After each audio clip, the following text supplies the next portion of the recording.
Hello guys, dito tayo ngayon sa Yellow Hut ng Yokohama, Japan. Bali ito i-vlog natin yung mga upuan at yung kanyang mga presyo. Ang presyo ng Recaro ating i-reveal sa inyo bawat isang piraso kung gaano kamahal compare sa Thailand copy. Ito, i-pouch ko na yung video. Recaro, ayan, type ng Recaro na yan. Ayan ang mga Recaro. Naman tayo tindahan ganito, Thailand copy. Ayan. Recaro. Recaro. Ito Bride Lomax. Ayan. Recaro. Ito yung harap na Recaro din. Ayan.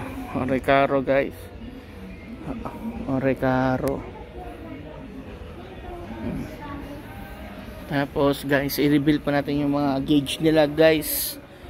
Ayan guys, yung tinatawag na DEPI gauge. 18,000 niya, 18,700 ang isa. Ayan, turbo. Ayan, temperature, DEPI. Kasama na yan.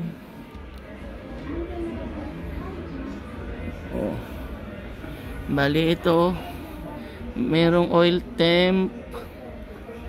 Ayan advance. Ayan ang mga presyuhan guys. Yan ang presyuhan ng DEPI gauge. 25,000 yen, 33,000. Merong isang set, 41,000 guys. Ito to. Yan isang set na yan. Control unit tatawag nila dyan. Ayan, meron din turbo timer. Ayan.